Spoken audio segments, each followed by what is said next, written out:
And the other thing is how to achieve competitive advantage. We were talking about last time as well.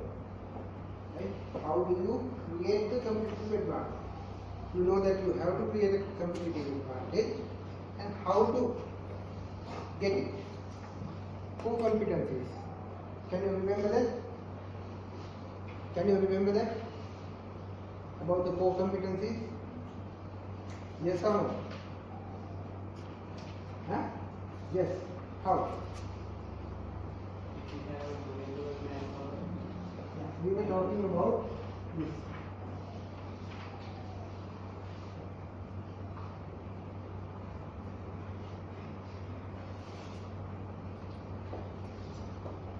I am talking about the human resources. I am talking about the human capital. When somebody enters into a company as a newcomer, you call him or her a novice. So you get trained yourself. You go up to the competent level. What is the competent level? Novice level, you know that. You are not too sure of anything. You may know some theories, and you know that you have to go to work on time, unlike the class, right? You know that you have to work on time. You go to the office. You don't know much about what's going on, right? So then you are another, and then you get trained yourself to a competent level. What is that level? That means you can work independently of the assigned work, right? You being whatever the things are being given, whatever the responsibility is being given to you, could be met without any assistance. You are on your own. You know how to do it. People have the trust in you. Your managers have the trust in you. You are a responsible person. You can work on your own. You are competent enough to do it. So that is the competent level. As I told you, every worker has to get elevated to this level as fast as possible. Because no company will give you as a passenger. Because otherwise you will be a burden to the company. You should be one of the persons who are achieving a part of the vision. So therefore you need competent people. In a personal level, when you are going to work somewhere, you have to get elevated to the competent level as fast as possible. Maybe 6 months, maybe 3 months, maybe within 1 month, you have to get to that level as fast as possible. Then you will be recognized as okay, he is a good worker, he knows what he is doing, and we can rely on him. That's the managerial aspect. Managers or the higher management will think of you from that level. They don't go behind he's good in his sports. Some people have this particular problem. How many of your sort of colleagues are sportsmen or sportswomen in your company? Are there any people like that? Some companies recruit sportsmen. Why? That is for the propaganda purposes. Actually, they are not competent workers, right? But you can't blame them, but they bring a different perspective to the company. They bring some propaganda, some promotion or advertising to the company. Right? If you have an Olympian in your company, that means your company is sponsoring him or her. Right? So that is contributing in another way. He may be a marketing manager, not doing any marketing, but he is serving in a different manner, right? So this competence is that. So I was talking about 4 competencies. What is that? Anyhow, you have come up to this level, competent level. from there you don't stop. You try to find your own way doing things, which is not common to everybody. Competent level is common to everybody. Co-competency means that you are bringing something out which is out of the world, which cannot be copied or which is not common to others. If you have good number of people with co-competencies, definitely your company is having the competitive advantage. Right? Sometimes with one co-competent worker, you can have the competitive advantage. See, if you are having a kind of a out of the world fashion design, that itself will give you the edge. That means your fashions, your designs, your styles cannot be compared. Right? So you have to serve as the co-competencies. Using unique resources.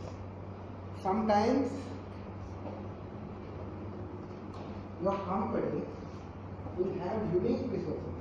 Now you take Sri Lanka. Do we have unique resources? As a country, we are also competing with other countries, right? I'm not talking about apparatus. As a country, do we have unique resources?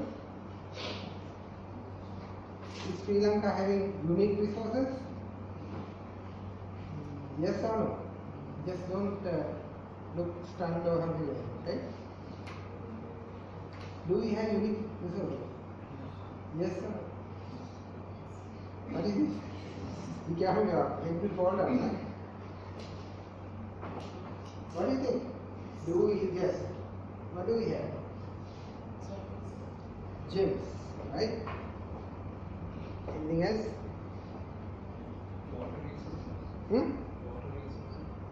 Water resources. Yes, of course. What else? Sorry? Rubber. Yes. Yes and no, because Malaysia is having rubber as well. What else? Tea. Is our tea is the Ceylon tea or Sri Lankan tea or Ceylon tea is a unique product or not? Huh? That's the best tea that you can ever get in this world. Best quality tea comes from Sri Lanka, Ceylon tea. Right? Who are the other exporters? Who are the other exporters for tea? India. Not the same. India. India, China. Indonesia. India, Kenya, China. But you can't compare our tea to others. Why? What's unique about it? Huh? Sorry? Yeah, taste. How this taste is coming? Why can't Indian people, why can't Kenyan people copy that? Or why can't they do that? It's our geographical, climatic condition. Right? You know the world's biggest tea auction is in Colombo. World's biggest tea auction happens in Colombo. Right? Gems, of course, the best gems are from Sri Lanka. What else that we have?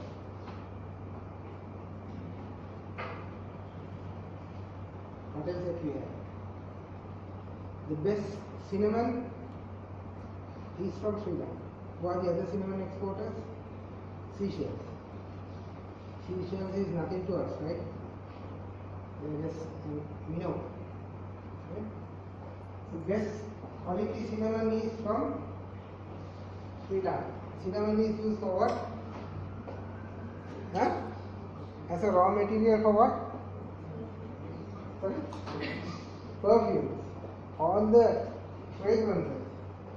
All the essences. It's a unique product that we have. What else? Graphite. Are we using that problem? That is another unique thing. Having unique resources and not using it is a unique thing. Other people will definitely use it. What is that? Graphite. Yeah.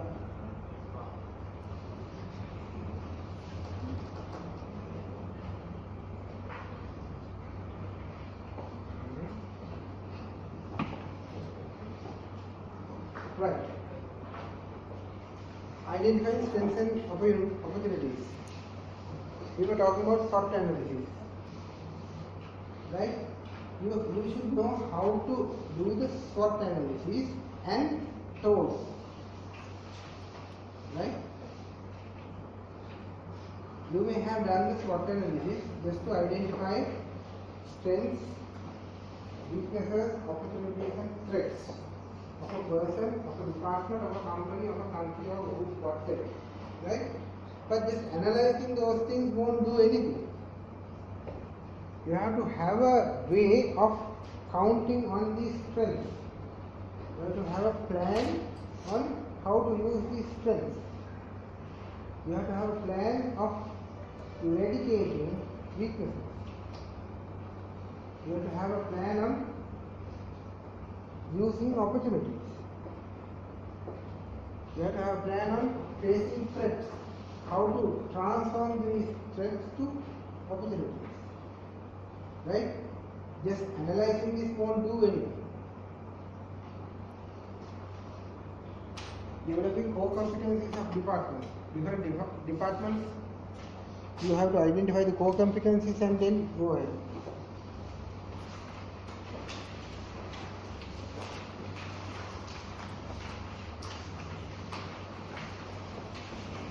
Now,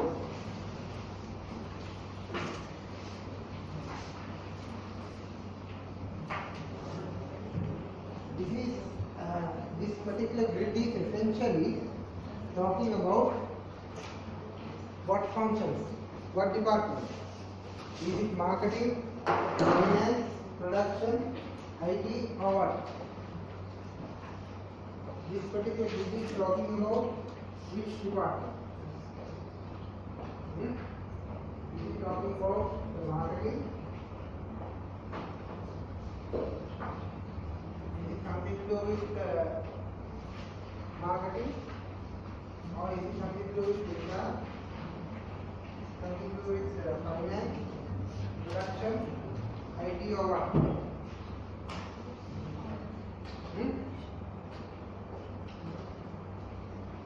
What is it? Huh? Production. All. What else? It is dominated by marketing. This is being addressed more towards marketing department, but production, HR, everybody is getting involved basically all. But mainly we are talking about marketing. So now we'll see how this works. This is a kind of an analysis. You are going to analyze the situation in view of growth strategies. Your strategy for you to grow, for your company to grow. What to do, how to grow. In simple terms, it's like that.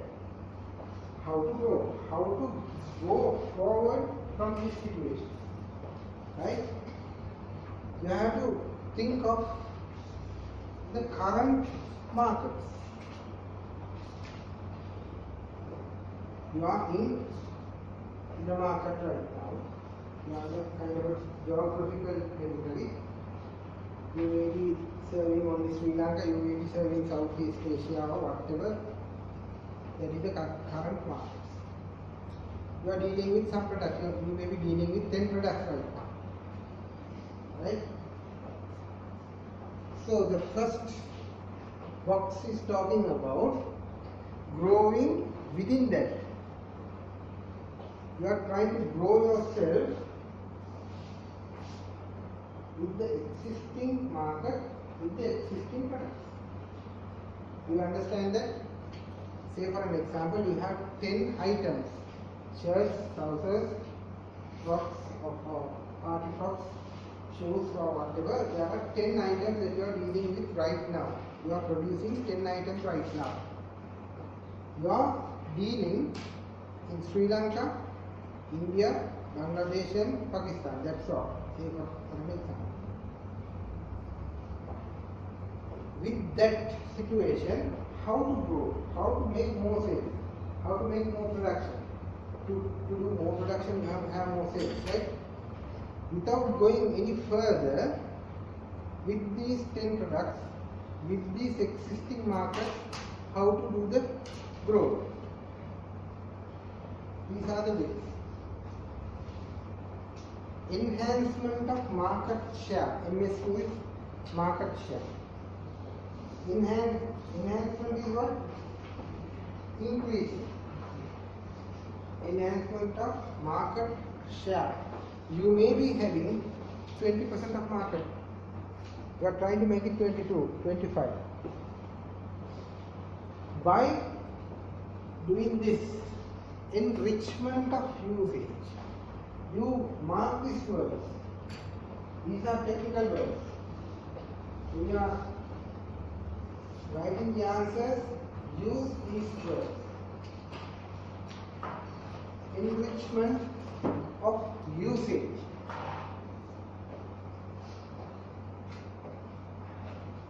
Think of this. Every product, every service you can do. Now, have you seen the toothpaste product called toothpaste? Do you use it? Huh? How to do the enrichment of usage? Now they advertise use toothpaste for twice a day, morning and night. Then you can advertise and you can prompt people to use it before every meal. So at least how many meals can you take per day? Huh? 10. How many meals can you take? 3.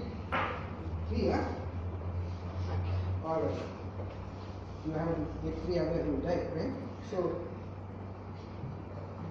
what they say is increase the frequency. So you are not going beyond the market. You are not going out of the market. The geographical territory, the number of people is the same.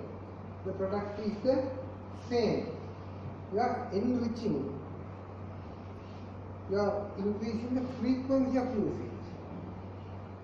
But as you may know, every product you cannot do that. So toothpaste is a good example. They might come up and say that before the meal, after the meal, so then 6 times. And they might say before the meal, after the meal, when you think of a meal, you just brush your teeth. So 7 times or maybe 9 times. Right? Likewise, you can do the enrichment. Right? Quantity. You give quantity discounts. You say that buy one, another one free, or something like that. Right? New applications. You use the same product for different purposes. So when we were doing scouting, we used to go for scouting camps. Right? How many of you have done scouting or Girl Guide? So when you go to scouting camps, you can't sleep. Why? Other fellow scouts won't allow you to sleep. If you sleep, they'll find a new application for the toothpaste. Right? So that is the thing. So you use different here. Now you can't advertise like that. But anyway, you use for different new applications. Right? Now, have you ever, this is a different example I'm trying to say, tell. Have you ever heard of milkmaid? What is that? Huh? That's a, I don't know what milk is there. Condensed. Something a tin. It's been used for tea some years back. Then, now it is a whole new application. It's for desserts. Nobody is going to use that for tea. Right? So, you go for new applications. Now, here, growth, we are talking about growth. We are talking about growing strategies. We are talking about increasing your level of the company, pushing your company to a bigger level with these tactics. You can use this, you can think of the same current market with same products. Some say no, to grow you have to have new products. Some just say that. No. Sometimes it is here, sometimes it is here. With the same products, you can do the growth. Right? As I told you, now, apparel, frequency. Sometimes there's a limitation in frequency, right? You can't ask somebody to wear clothes for 10 times per day. That is not going to work. If you have come to some certain level, beyond that you cannot push, right? So you have to think of the current situation and get into some kind of a strategy, right? Now, do you understand what I said here? Right. The second thing, you are talking about the same current market. You are not going anywhere beyond this particular market. But you are going to have new products. You are going to have new products. Same market, new products. Right? Which means new product means you can improve your product. Right? You think of Samsung. You think of Intel. They are always improving their product. Why?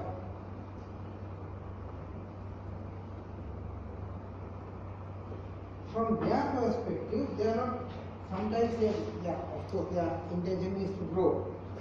But to be in the market, you have to do the new product improvements. Because otherwise, to face the competition, to have a competitive advantage, you have to have a product improvement.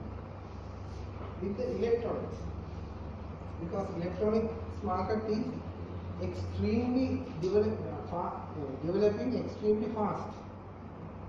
So whoever who is doing electronics, you can't cope up with the same old things. No way. You have to make it sort of up to date, and you have to improve it. Right? New product to the same market, product extensions. What are those? What do you mean by product extension?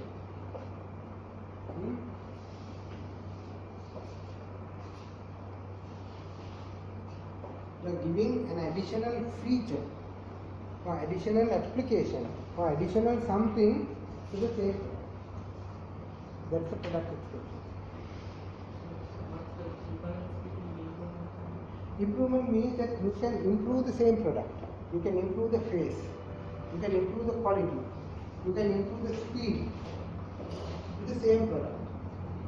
Extension means that you are trying to serve another requirement of a customer's need. Right? Alright? Now this, what do you call this? iPhones that you get rose gold and or something like that. For what? What's the meaning of it? Rose gold? Who needs that? Huh? Rose gold. That is a different feature to show off. Right? I'm having a rose gold phone. That's it. There's nothing beyond that. It serves a it serves a different aspiration of a customer. You can't get faster calls, you can't get faster text messages, no. With that, nothing at all. Right? Your thickness is slow, no. The battery life is the same thing. But it's a product extension where it serves a different aspiration of a customer. So why you are taking a phone, why you are purchasing a phone, nobody knows why you are, he's also having a phone, so I also should have a phone. That's the situation nowadays. Phone is there to take calls and make calls. Okay, text messages, all right. And to be in social media. Right? So now, even the producers are adding things. Producers are touching your aspirations one by one. And those are product extensions. Right?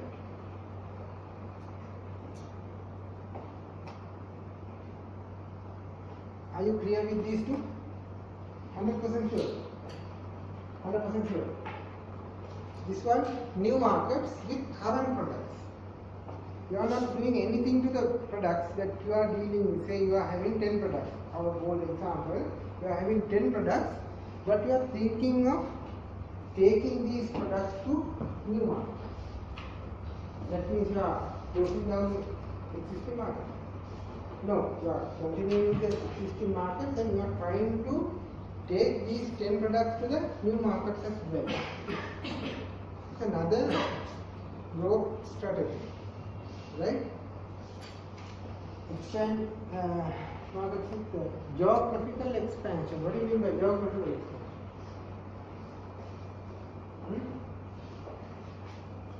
What do you mean by the geographical expansion? Expanding the market. Expanding market to like from the current market to another market like.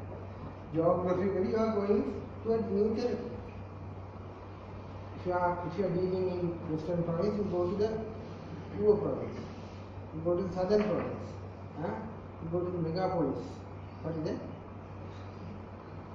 The bigger police station. Some politician has said that, right? In a political discussion, now there's a big thing coming up as a megapolis, right? Western province megapolis, or rather Colombo megapolis project, right? From a politician in a TV interview, somebody asked, what is this megapolis?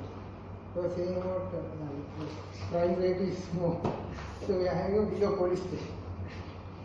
What do you mean by megapolis? Polis means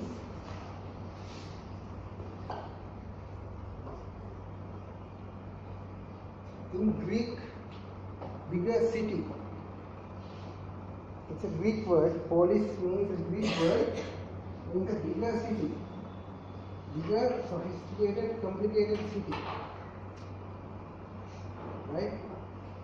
So Colombo megapolis means they are going to make it a bigger city. Not a police station, right? So, geographical expansion. Going beyond the megapolis or what? Going to a new country, right? Other segments. What do you mean by segmentation? We are going to discuss in a few weeks' time what market segmentation is. I'll give you a simple example. Now, say,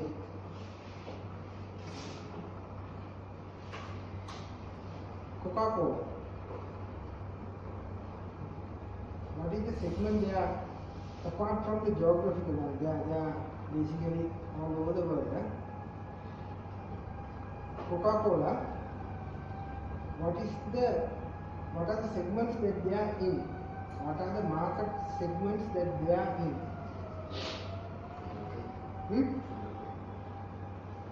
Sugar free. No, that's diet cola, right? Is it? I'm not too sure. Coca-Cola doesn't have sugar, is it? Is it having sugar? It has. Some say Coca-Cola is not good. Is it good or bad? But, huh? What do you think? You should be knowing these things. Coca-Cola is what? The number one soft drink in the world. It has now it's the fourth or fifth popular brand in the world. It was the first or the most popular brand in the world for years and years. Right? Now Microsoft, Facebook, Intel, Google, all these things came forward. So out of other products, Coca-Cola is the number one product. Having a brand value of around 70 billion US dollars. Right?